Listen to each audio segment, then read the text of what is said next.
I'd been working toward this day for months.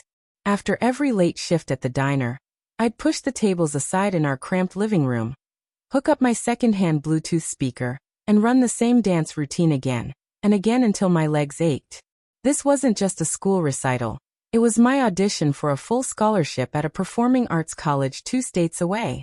If I did well, I could finally get out of that house and never have to return.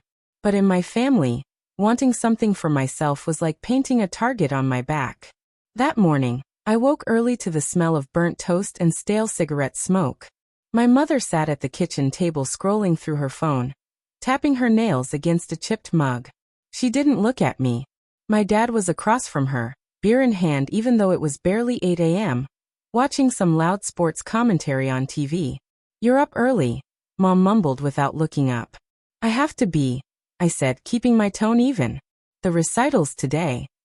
That caught my father's attention, not with pride, but with the kind of smirk that meant something nasty was coming. "Oh yeah, your little spin and twirl act," he said.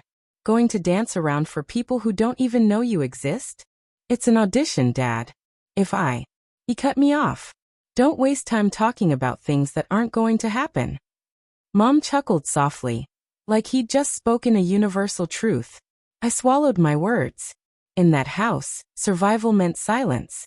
I grabbed a piece of toast and went back to my room. My dress hung on the closet door, a knee-length midnight blue chiffon that swirled like water when I moved. I'd bought it months earlier with tip money and kept it hidden. I slipped it on, smoothed the fabric, and tied my hair in a sleek bun. For a brief moment in the mirror, I almost looked like someone who belonged on stage. I should have known better than to walk out in front of them like that. Dad's eyes landed on me first. He set his beer aside, tilted his head, and let out a slow mocking whistle. "Well, look at you," he said, his voice dripping with sarcasm. "Trying to dress like you matter." "It's for the recital," I said, adjusting my hair. "I have to be there early." "So you can embarrass yourself in front of strangers?" he interrupted. "At least your legs work for now." I didn't understand what he meant until I tried to pass him. In one quick motion, his boot swept out, knocking my legs from under me. My knee hit the floor hard, pain shooting up my thigh. I gasped and grabbed the couch for balance. He leaned back with a grin. "Now they match your life, broken." Mom didn't even look concerned. She sipped her coffee and said, "Maybe you can limp through it. They might feel sorry for you." The humiliation burned hotter than the pain. They didn't care that I'd worked for this moment, that this was my only chance. I got up, knee throbbing, and walked out without another word. Inside, though, something sharper than hurt was growing. I knew that whatever happened next, I was done letting them write my story. The walk to the community center was slow and agonizing, my knee screaming with each step. Through the glass doors, I could see the other dancers warming up, their parents chatting in neat rows, flowers and cameras in hand. I limped in with my small dance bag. "Are you okay?" the receptionist asked. "Just tripped," I lied. "I'm fine." I wasn't fine. Every stretch sent a fresh wave of pain through my leg, but I knew if I told anyone what happened, they'd pull me from the performance. I couldn't let that happen. Backstage was a blur, glittering costumes, faint hairspray, music from someone's phone. My friend Delilah spotted me adjusting my knee wrap and hurried over. "What happened?" she whispered. "Home," I said simply. She understood without needing details, her face shifting to a mix of pity and quiet anger. The minutes ticked by as dancers went on stage one by one, earning polite applause. My name was last on the list, the closer. When the stagehand called my name, I stepped into the glare of the lights. The crowd looked larger than during rehearsals, the faces blurring together, except for 2 I recognized instantly. My parents, sitting in the back row, arms crossed and expressions blank. My father sat rigid, as if he were watching a dull film, while my mother scrolled on her phone, not even looking up. The music began, and I moved, forcing my body to obey despite the sharp jabs from my injured knee. I pushed harder, ignoring the pain, ignoring them. This performance wasn't about showing weakness, it was about grace, precision, and strength. Halfway through, a spike of agony nearly knocked me off balance. A gasp rippled through the audience, but I steadied myself and continued until the final note faded.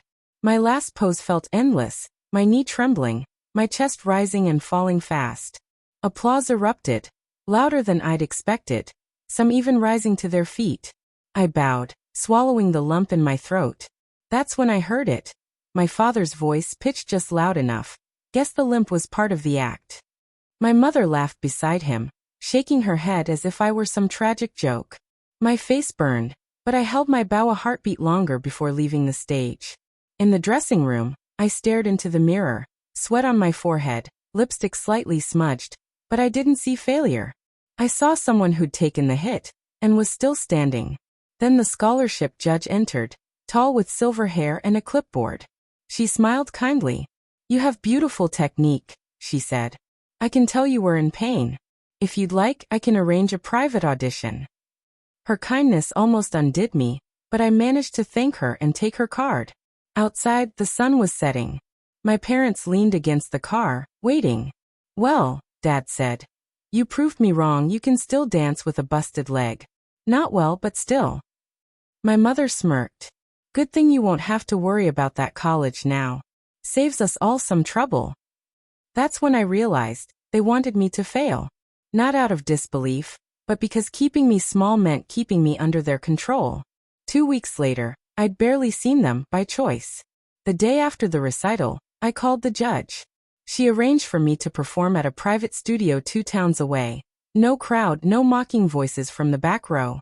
I poured myself into it, every movement sharper, every landing cleaner, every expression truer. When I finished, the judge didn't clap. She simply walked toward me and said, "You're in." I didn't ask about tuition.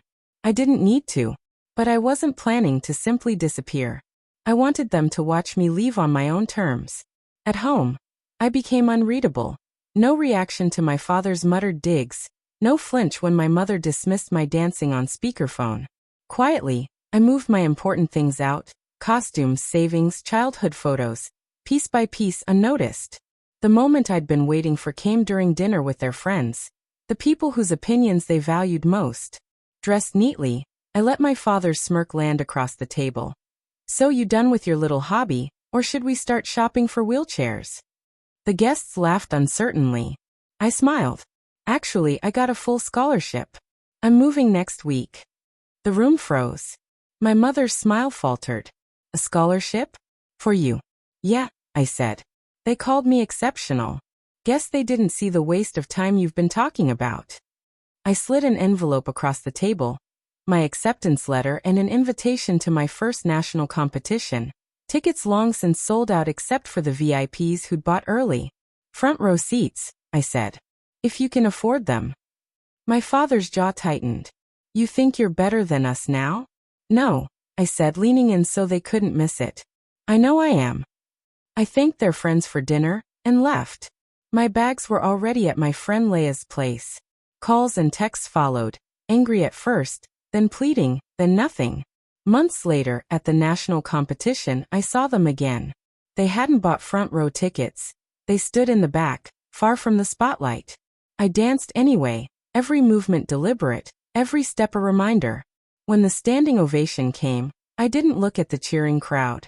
I looked straight at them, their pale faces, tight mouths, and for the first time, they seemed small. I bowed, rose, and turned my back on them, just as they had on me so many times before. And I kept walking, my legs carrying me farther than they ever believed possible.